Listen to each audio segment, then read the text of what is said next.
Hello, my name is Avery Poley, and I'm going to share my findings surrounding what I wrote about for my final paper in this class.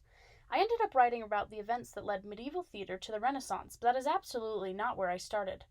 In the beginning, the questions and hypotheses I formed were centered around Hamlet and how death would have been thought of and portrayed during its opening in 1600. However, for my project, I decided to answer the following. What led to the Renaissance? Why did theater change so drastically? What political events changed the theater environment in the early 1500s England for theater to start being what we recognize today? And ended up with this hypothesis.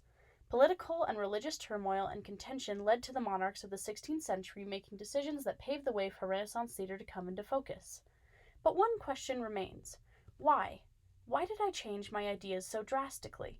The answer to this question is simple.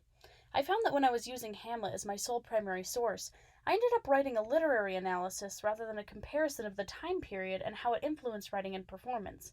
This just wasn't the prompt for this paper. So, to rid myself of this dilemma entirely, I turned to a different approach. I started with an event that I enjoyed from history in general and decided to see how it may connect to theater from there, this being the history surrounding King Henry VIII. He always fascinated me, and while he was mentioned in the textbook, very little was said about him compared to the others mentioned. As I searched for evidence, I of course found things regarding his own history, especially about the scandals surrounding the 6 wives he went through in his reign. But I also found some very interesting things surrounding his first divorce, specifically pertaining to England's relationship with the Roman Catholic Church.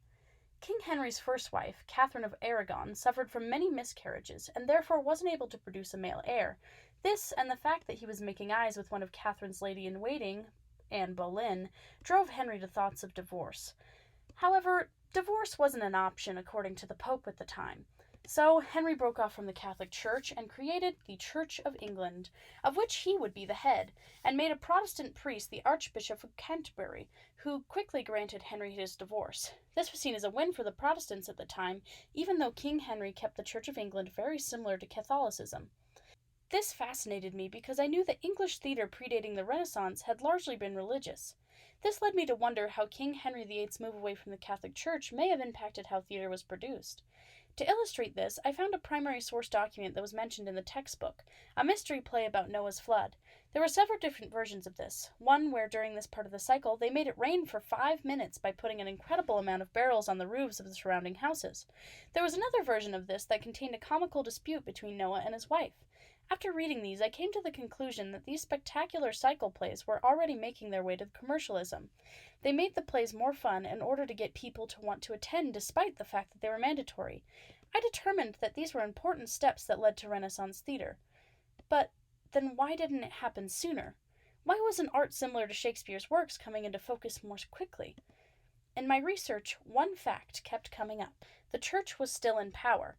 However, discourse was starting to heat up. As I followed this path, I found evidence surrounding the printing press and how that also directly impacted the general populace opinion on religion and fueled much of the discourse between the Catholics and the Protestants.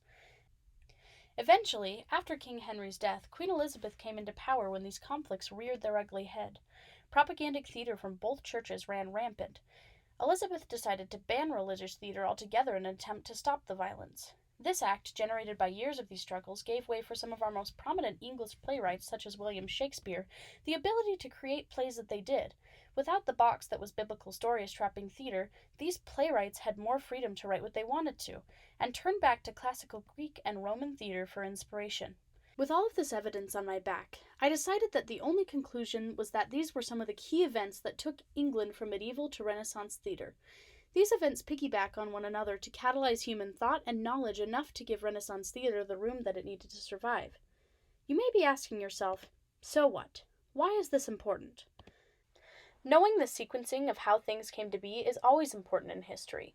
It helps us recognize patterns we may or may not want to repeat, but more specifically to my research, it shows how things that may not seem so important to one thing at the time can butterfly in miraculous ways.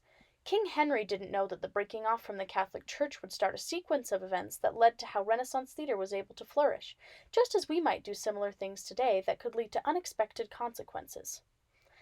With that all being said, my presentation is over. Thanks for listening. Have a nice day.